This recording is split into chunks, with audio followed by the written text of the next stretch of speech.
있는 속사관을 야무지게 해결해드리는 9년차 이혼 전문 변호사 양나래입니다.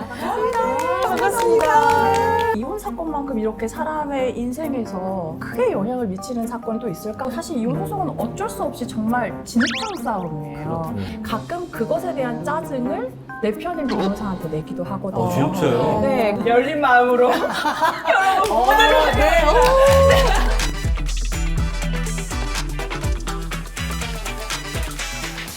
잠깐만요. 오늘은요 퀴즈로 시작해 볼까 해요. 퀴즈요? 저 퀴즈 좋아해요. 네. 퀴즈. 네. 대한민국 부부 네. 두 쌍 중 한 쌍은 땡땡을 한다. 땡땡. 내기. 내기. 내가 뭐 그거 하면 내 손에 잔을 지진다. 뭐 그런 거. 그런 거. 각방을 쓴다? 저도 코 건다고 쫓겨났거든요. 생각보다 많이 걸더라고요. 네. 또 뭐 어떤 거 생각해 볼 수 있을까요? 또 뭐 있지? 외도를 한다. 아니 외도 너무 많아. 50번. 섹스를 한다. 엄마야. 아니 부부는 해야지. 네, 해야죠. 그 반밖에 안 하면 좀 너무 많이 안 하는 것 같은데. 아니면 네. 적금. 그건 또 든다네. 청약을 한다. 청약을 한다. 그건 가능한 일 같아요. 그러네요. 네. 네. 바로 이 땡땡이요. 네. 네. 이혼입니다. 이혼이요? 두 쌍 중 한 쌍이요? 한 쌍이 이혼을 한다. 아니 뭐 사람들이 뭐 이혼을 많이 한다 그렇게 얘기는 하시지만 네. 어떻게 네. 두 쌍 중에 한 쌍이 이혼을 한다. 그렇죠. 2022년에 통계청 자료가 있는데요. 네. 19만 1000쌍 와. 결혼을 했고요. 네. 9만 3천여 쌍이 이혼을 했대요. 비율로 보면 그렇네요. 누적 수는 아니지만. 물론이죠. 네. 네. 이건 또 혼인 신고를 한 부부만 통계가 집계가 된 거니까 요즘 혼인 신고를 안 한 부부도 있거든요. 요새 많아요. 네. 그렇게 따지면 더 네. 많을 것 같아요. 아니 제가 요즘에 좀 돈에 관심이 있다 보니까 이혼을 한다? 그럼 어쨌든 이걸 통해서 또 수익을 얻는 분들이 계실 것 같은 거예요. 이혼을 통해서 수익을 얻는다. 뭐 이혼 전문 변호사라든지 아. 사설 탐정이라든지 네. 나도 당사자인 줄 알았어. 이혼을 통해서 당사자가 그분이 수익을 얻는다. 아니. 그것도 네. 상대방이 어느 정도 재력이 있을 때 가능한 얘기 아닙니까? 네, 맞아요. 네. 네, 그러네요. 그래서 오늘은 네. 이처럼 부부의 생활에서 사실 떼어놓을래 떼어놓을 수 없는, 물론 그래서 이혼을 하시라는 얘기가 아니라 워낙 우리 주변에 또 많이 또 이렇게 접할 수 있기 때문에 이혼에 대한 다양한 이야기를 나눠보려고요. 네. 이혼 전문 변호사계의 네. 스타입니다. 라이징 스타. 네. 그리고 진짜 사회적인 반영을 하는 게 또 드라마지 않겠습니까? 네네. 맞아. 요즘에. 굿 파트너. 맞아요. 네. 그 드라마 지금 장안의 화제거든요. 현실판 굿 파트너입니다. 네. 이혼 전문 변호사 양나래 변호사님 모셨습니다. 어서 오세요. 네, 안녕하세요. 반갑습니다. 네. 안녕하세요. 가정에 있는 속사관을 야무지게 해결해드리는 9년차 이혼 전문 변호사 양나래입니다. 반갑습니다. 이혼이 많아서 저렇게 싱글벙글하시나? 아니 왜 굳이 저렇게까지 웃을 일 너무 바쁘셔서. 일이 많잖아. 이거 속되게 표현하지 마. 어머 여기도 돈이네. 어머 여기도 돈이야. 이런 걸로. 더 해라. 저희가 이래요. 그냥 물고 그냥 막 그냥 물고. 여기 무서운 자리입니다.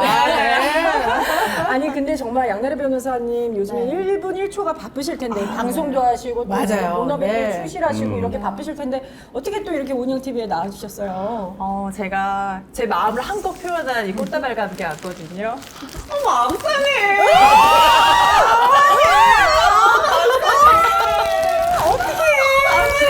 감사합니다. 네. 인텐션 어떻게 너무 좋아. 사랑하는 사이입니다. 네.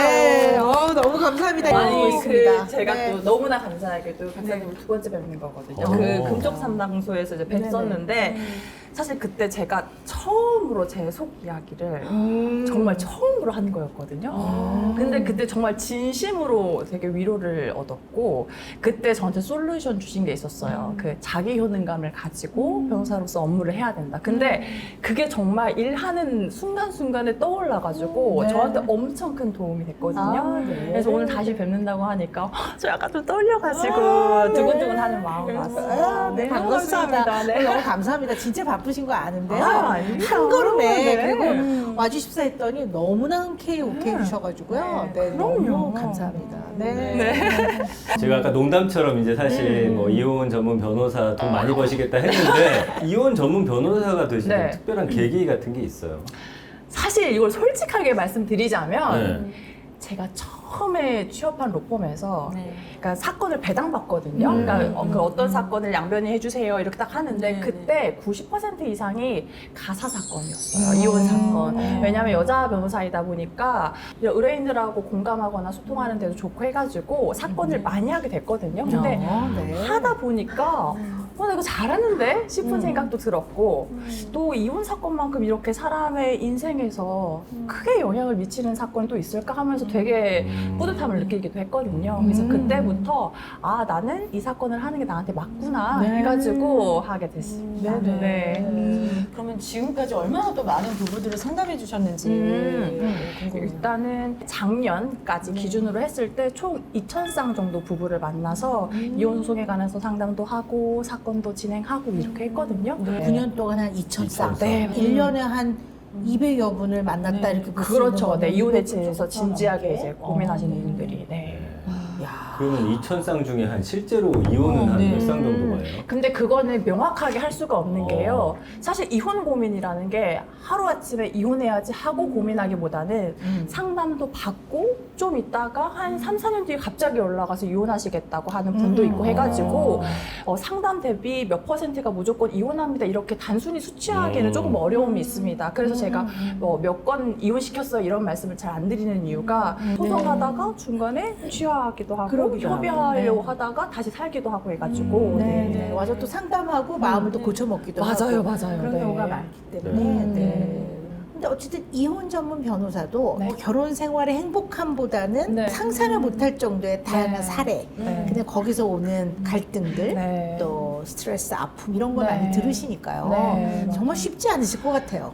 네, 맞아요. 그래서 저희 상담실에는 늘 그 티슈가 여유분이 엄청 많이 놓여져 있거든요. 네. 그리고 요즘에는 저 보자마자 그냥 울컥 우시는 분들도 많아요. 이 이야기를 어디에 한 번도 한 적이 없는데 변호사님한테 하라고 왔어요 하시면서 그래서 제가 또 열심히 들어드려야 되잖아요. 근데 그게 제 일처럼 느껴질 때 되게 힘들다는 점이 있고요. 네. 그런데 사실 이런 슬픈 감정보다 더 큰 감정이 뭐냐면 이혼 소송 진행되면 대부분의 별거를 하면서 시작을 하고 서로 연락을 차단하기 때문에 너무 밉고 싫어. 그런데 이걸 직접적으로 얘기를 할 수 없으니까 가끔 그것에 대한 짜증을 내 편인 변호사한테 내기도 하거든요. 진짜요? 네. 상대방 왜 저러는 거예요? 하면서 이렇게 공감을 바라시면서 약간 화를 내실 때 그럴 땐 저도 이제 조금 야. 네 힘들 때가 있죠. 현타가 좀 오겠네요, 그렇죠? 네. 그럴 때 어떻게 좀 극복하세요? 끝까지 참고 수임료를 다 받자 하시는지 아니면 왜냐면 그리고 나만의 네. 어떤 극복하는 방법은 있어야 될 것 맞아. 같거든요. 근데 해주신 말씀이요. 일부 전 타당하다고 생각을 하거든요. 제가 그래서 예전에는 상담할 때 상담 비용을 받는 것에 대해서 좀 뭔가 당당하게 요구를 하지 못하는 경우도 있었어요. 전연차 때에는. 그런데 사실 제가 말씀을 진심으로 듣고 그것에 대해서 법률적인 조언을 해드리는 것도 어떻게 보면 저의 그 일의 가치인 거잖아요. 그렇죠. 그래서 저는 이거는 내가 정당하게 선임료를 받고 업무로서 하는 거야 라는 생각을 하려고 정말 노력을 많이 하고 있어요. 그러니까 돈 때문에 일을 하는 건 절대 아니죠. 그럼요. 그러나 돈은 중요해요. 맞아. 어떻게 보면 계약이라는 컨트랙을 통해서 각자의 역할이 딱 규정이 되는 것 같아요. 그래야지만 그 역할에 충실할 수도 있는 것 같아요. 이렇게 열심히 이제 상담을 했는데 그냥 가세요 이러면 다음번에 정말 또 의논을 해야 될 일이 있을 때 미안해서 못 오거든요. 그러니까 서로가 자기 위치에서 정말 제대로 의논을 하고 도움을 주고 하려면 어떻게 보면 꼭 이걸 쓰지 않아도 이게 컨트랙이라는 게 있잖아요. 어떻게 보면 그 역할에서의 서로 중립적인 딱 위치에 선 계약의 관계가 있는 거거든요. 그래서 그렇게 미안해하거나 그러실 필요는 없을 것 같아요. 저도 뭐 박사님 사랑하지만 네. 돈 안 주면 입을 안 벌립니다. 아, 그렇죠. 네. 그 출연료 드리잖아요. 그럼요. 그죠? 받은 네. 만큼 일해야죠. 그럼. 네, 맞습니다. 제가 요즘에 그 네. 파트너라는 그 드라마를 또 이제 챙겨보고 있는데 네. 확실히 화제예요, 그죠? 네, 네. 확실히 그 작가님께서 그 전문 변호사님 아, 출신이셔서 그러시군요. 그런지 네. 굉장히 좀 가깝게 느끼실 것 같아요. 어떠세요, 보시면서? 일단 하나하나 에피소드에서 나오는 것들이 공감이 되는 부분들이 많아요. 특히 이제 그 장나라 씨가 뭔가 불륜을 파헤치고 의뢰인들하고 상담할 때그 하는 멘트들이 있거든요. 아내는 남편의 불륜을 무조건 알아. 모든 오감을 통해서 알아. 다만 명확한 증거를 확보하지 못한 사람만 있을 뿐이지. 이런 것들 있잖아요. 그래서 그런 에피소드들에서 나오는 그런 대사 하나하나는 아, 진짜 공감이 많이 된다. 이런 부분들이 있지만 드라마이다 보니까 이제 드라마적 요소로 공감이 안 되는 부분들도 조금 있기는 해요. 가령 이제 변호사가 1시간씩 짬을 내서 소개팅을 하고 온다. 그런 적이 없어요. 그런 역사가 없어요. 이거 좀 슬픈 일이다. 너무 바쁘네. 그건 변호사님, 그건 나의 의지하고 문제가 아닐까요? 어. 만약에 하겠다고 마음을 먹으면 어렵습니까? 어려워요. 어렵습니까? 마음을 먹어도 어렵습니까? 어렵습니다. 이거 잠시만요. 변호사의 문제인가요? 제 문제인가요? 전연차라서 할 수 있는 거라고 또 치부하기에는 네. 전연차 때는 더 정신이 그래서 더 없거든요. 정신이 없죠. 그래요. 일단 더 정신이 없고. 삶을 컨트롤할 수 있는 그 수준이 아니에요. 전연차 때는. 네. 1시간 쪽에서 소개팅?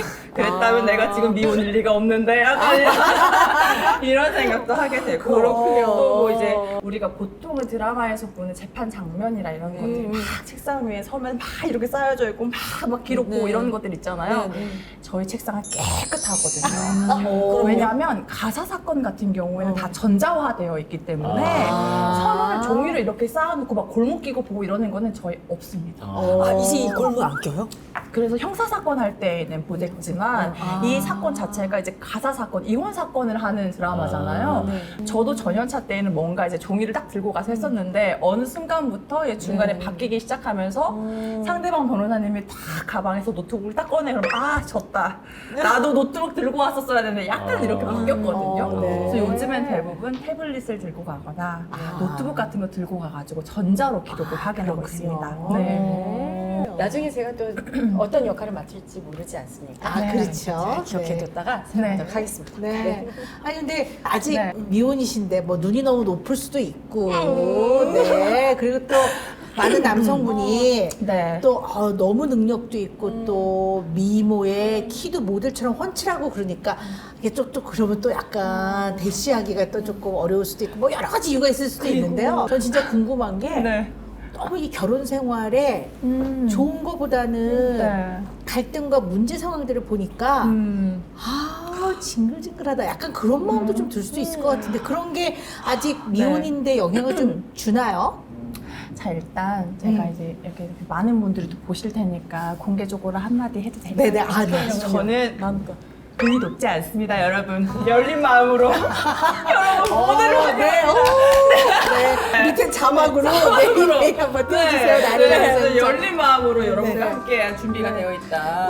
네. 오늘 같이 오신 분들이 저희 사무실 직원 사무실 네. 직원분이시죠? 아, 네. 안녕하세요. 그럼 네. 매일 많이 차곡차곡 받아서 1시간 단위로 끊어서 지금 다 이렇게 하실 수 있다고. 저희 사무실에 큰 과업이거든요. 대표 시집 보내기가. 오케이. 알겠습니다. 알겠습니다. 근데 네. 사실은 뭐 당연히 결혼에 대해서 안 좋은 것들을 많이 보기 때문에 맞아요. 네. 아, 결혼하기 싫겠다 이런 생각을 하실 수도 있는데 전연차 때는 그랬거든요. 사랑은 뭔가 영원하지 않을 것 같고 결혼을 해도 변할 것 같고 맞아요. 이렇게 해서 힘든 거면 결혼을 왜 할까 다들 결국 나를 찾아오는데 그런 생각도 들었거든요. 그런데 시간이 조금 지나가다 보면서 어떤 생각이 또 드냐면 그냥 이거는 그 사람들의 삶의 모습의 하나일 뿐 모든 결혼이 다 그래라고 뭐 하나로 정할 수 있는 문제는 또 아니라는 생각이 들었거든요. 그래서 저는 결혼에 대해서 매우 긍정적인 입장이고 저는 네. 꼭 결혼을 하고 싶다는 입장입니다. 다만 네. 이제 결혼을 할 때 어쩔 수 없이 이제 조금 더 신경 쓰는 부분들이 있기는 보게 되는 하죠. 부분. 네. 그런 거 어떤 건지 네. 궁금해요. 네. 저는 일단 첫 번째로는 부모님하고, 그러니까 원 가족으로부터 건강하게 독립되어 있는 사람인지가 굉장히 중요할 것 같아요. 네. 요즘에 아무래도 성인이 된 이후에도 부모님의 조력을 많이 받는 환경이다 보니까 경제적으로 조력을 받는 것 이상으로 정서적으로도 완전히 의존하는 경우가 많거든요. 근데 그러면 필연적으로 부부 사이가 네, 안 좋을 수밖에 없더라고요. 그래서 맞아요. 이 사람이 부모님과 친밀한가를 떠나서 부모님으로부터 독립되어서 본인이 본인 생각대로 판단을 하는 사람인가 이런 걸 좀 중요시 여기게 되고요. 네. 그리고 이제 좀 경제적으로 보는 부분은 뭐냐면 단순히 돈을 많이 벌고가 아니고 얼마나 나에게 투명하게 공개할 수 있고 자신의 일에 얼마나 자부심을 가지고 열심히 성실히 하는지 이게 정말 아주 중요하다고 생각을 하거든요. 그것도 중요시 여기고 다툼이 계속 있을 때 이제 대화. 계속 나오네요. 네, 이렇게 세 개입니다. 다툼 있을 때. 왜 결혼 네. 한번 더 하시고? 아니. 혹시 주변에 여기 맞는 친구가 있는지. 네. 또 말해볼까요? 네. 점점 많아질수록 안 좋은 건 아닌가요? 오늘 1, 2, 3, 4를 딱 하고 네. 있어. 대화로 이제 잘 소통이 되는. 대화 소통까지. 네, 그렇게 중요하죠. 혹시 주변에 계신 분 있으시다면 아 근데 진짜 궁금한 거 있어. 네. 이혼 전문 변호사님들도 이혼을 아, 하겠죠? 그럼요. 네네. 근데 이혼 전문 변호사님들이 그러면 자기 이혼이니까 엄청 야무지게 잘할 것 같잖아요. 근데 또 자기가 자기 일 하면 너무 스트레스를 많이 받기 때문에 맡겨요? 그래서 네, 맡겨요. 저. 절대 자기 사건은 자기가 절대 못합니다. 진짜요? 너무 고통이 커가지고. 네. 아 그렇죠. 네. 그리고 사실 이혼 소송은 어쩔 수 없이 정말 진흙탕 싸움이에요. 그렇다면서요. 결혼 생활 전반에 상대방이 뭘 잘못했는지를 정말 이 기억 속 저 멀리에서 다 끄집어내가지고 서로 얘기를 하거든요. 그래야 돼요? 네, 그러면은 이제 저 사람이 나를 이렇게 보면서 이 긴 시간을 살아왔다는 건가 하면서 스스로 인생에 회의감이 들기도 하고 맞아요. 내가 이걸 직접 하려고 하면 이 자체가 모든 내 인생의 순간순간이 고통이었던 것 같기 때문에 힘든 거예요. 그래서 맞아. 그럴 때에는 내가 나의 안 좋은 면을 보여줘야 되긴 하지만 그래도 내가 직접 하기에는 너무 고통스러우니까 동료나 혹은 동료의 이제 한 다리 건넌 변호사한테 이렇게 부탁해가지고 그렇게 이혼을 합니다. 네. 네. 서로는 좀 할인 같은 거 해주겠죠? 미안합니다. 질문이 좋지 못해. 너무 궁금해서 그랬어. 아니 근데 저는 가끔 이제 이런 경우를 접하는데요. 물론 이제 이혼 소송을 직접 담당하는 거고 네. 저 같은 경우는 이혼이 시작되면서 소장이나 답변서를 보고 충격을 받아서 오시는 분들이 있어요. 오, 그래요. 아니 배우자가 나를 이렇게까지. 이렇게 생각했다고 내지는 그럴 것 같아요. 이거는 있지도 않은 이야기라고 이렇게 거짓을 15년을 살면서 자식을 둘을 낳고 살았는데 그래도 우리가 사랑했던 시절도 있었는데 어떻게 나를 있지도 않은 일 갖고 이렇게 쓸 수 있느냐 이제 이걸 읽어보고 뒷목을 잡고 오시는 거죠. 그럴 네. 것 같은데요, 실제로. 아니 근데 왜 그 답변서와 네. 소장은 왜 그런 거예요? 네, 아 진짜 궁금해서요.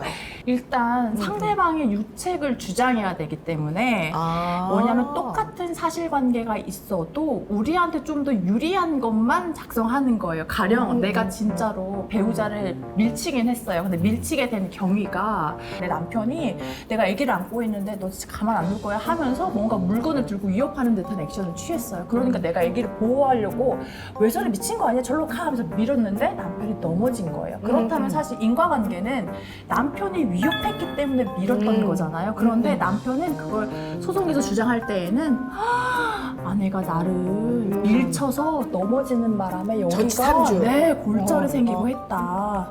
그렇게 되는 거거든요. 왜냐면 내가 유리한 근데 그게 거짓말은 또 아니에요. 그렇죠. 왜냐면 있었던 사실관계 중에 유리한 것만 뽑는 거잖아요. 그래서 사실은 소송 진행할 때 변호사 선임하지 않고 당사자분이 하셔도 괜찮아요. 법률상 변호사 선임의 의무는 아니거든요. 근데 그럼에도 불구하고 변호사를 선임하는 이유는 그런 사실관계들을 나한테 유리하게 좀 더 잘 얘기를 해야 그래야 이제 나한테 그치. 유리하게 진행할 네, 수밖에 네. 없기 때문에 네, 그렇게 네. 되는 거예요. 네. 저는 좀 기억력이 안 좋은 편인데 오늘부터 메모를 꼬박꼬박 해놔야 될 것 같습니다. 혹시 모르니까. 뭐 이혼하겠다는 건 아닙니다. 그래도. 네. 그러면은 지금까지 많은 이혼 상담을 해오셨을 거 아니에요. 네. 그러면 꼭 피해야 할 배우자 유형이 또 이렇게 좀 눈에 띄게 나타날 것도 같아요. 그러니까 물론 당연히 불륜에 뭐 폭행에 폭행 뭐 이런 건안 이런 돼. 성향이 있으면 당연히 피해야 되는 거고 음. 그런 걸 제외했을 때 제가 생각하는 것은 뭔가 안 좋은 주제, 내가 이거 듣기 껄끄러운 이야기가 나왔을 때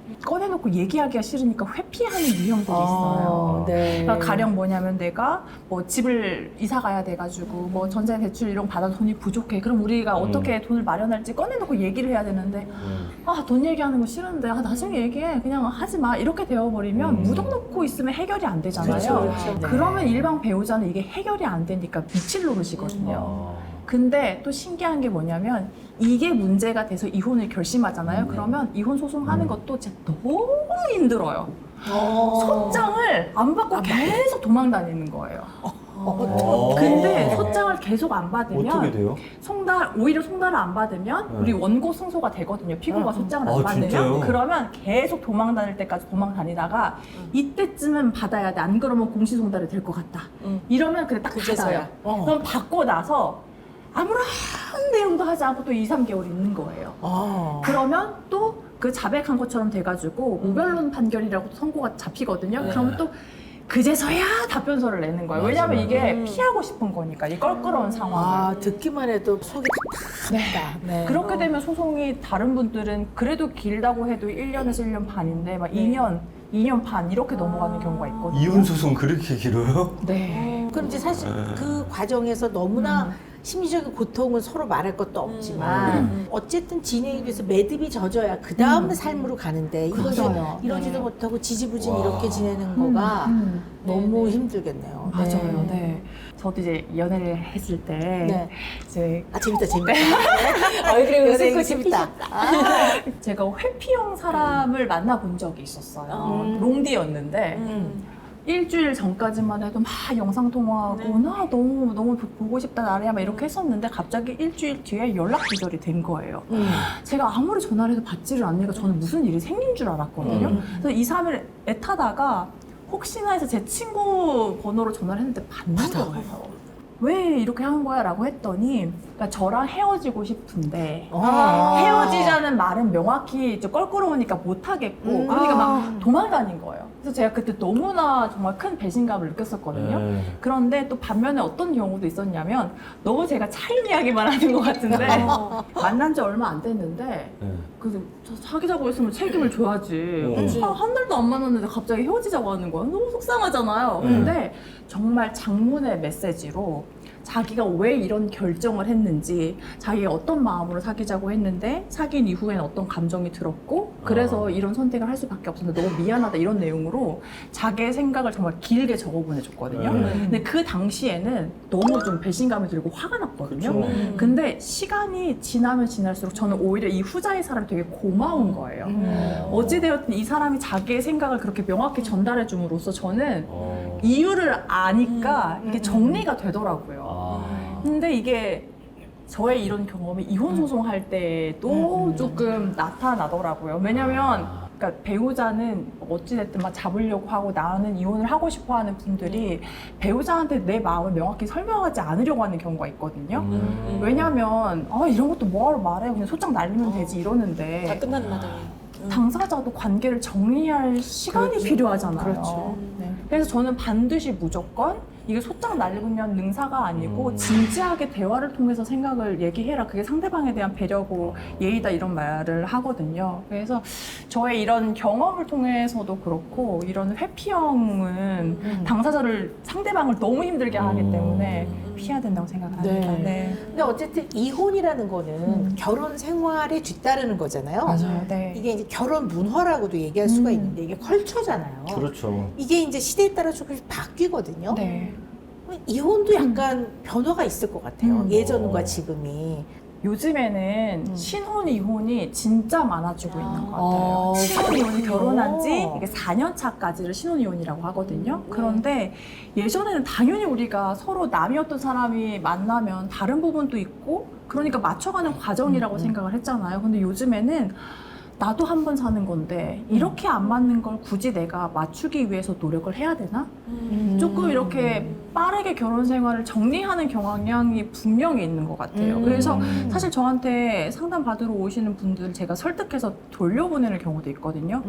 가령 뭐 집에서 이렇게 게으르게 있는 게 너무 보기 싫고 뭐 그러면 저는 앞으로 다 나이 먹으면 이런 게으른 사람은 어떻게 살아요? 근데 그러면 바꾸려고 노력을 해봐야 되는데 내가 상대방에게 시간을 투자해서 나를 상대방에게 맞추고 상대방을 나에게 맞추기 위한 상호작용을 하려는 경향이 많이 줄고 있는 것 같아서 좀 굉장히 안타까워요. 그리고 자녀가 어리다고 해서 참고 산다 이런 것도 없고 자녀가 어리니까 빨리 이혼해야지 이런 경우도 있어요. 오히려 빨리 이혼해서 그리고 이 아이의 생활 환경은 한쪽 부모님하고 지내는 거야. 이거를 좀 인식시켜줘야지. 오히려 그렇게 생각하는 경우도 있고 해가지고. 네. 요즘에는 자기가 되게 중요한 것 같아. 나. 맞아요. 그러니까 네. 내가 너무 행복하지 않으면 나는 이 결혼 생활을 안 할 거야라는 게 꽤 많은 것 같아. 예전에 비해서는. 이걸 나쁘다고 볼 수 없고요. 내가 중요한 건 맞죠. 원래 맞는 말이죠. 근데 내가 너무 중요해서 네. 손해보기 싫어 이렇게 가면 이거는 네. 조금 가슴 아픈 일인 것 같아요. 네. 충분히 최선을 다해봐야 나중에 후회가 없잖아요. 맞아요. 근데 네. 그런 과정을 좀 거쳐가는 좀 그런 것도 옛날에 비해서 많이 없어진 것 같긴 해요. 안 맞는 부분이 있는데 너무 빠르게 포기한다는 게 안타까운 거죠. 왜냐하면 그냥 맞춰보면 그래도 맞춰질 부분들도 분명히 있거든요. 근데 그걸 안 하니까 네, 그러네요. 그건 정말 안타까워요. 네. 네, 부동의 1위는 불륜이 아닐까. 불륜 상대자를 어디서 만나요? 같은 부서 아니면 다른 부서 뭐 영업 나가는 곳 내가 자영업이면 뭐 단골 손님 취미 생활도 연관 있더라고요. 제가 외부 활동을 못해도 증거 보다 보면 요즘 여기가 하구만 요즘 여기야 이제 불륜이 시작되면 메시지는 계속 주고받아야 되는데 카톡 같은 거는 열어볼 수 있다고 생각을 하니까 거래 메모를 하나 딱 박아놓고 그거 많이 한대요. 요즘에 당근으로.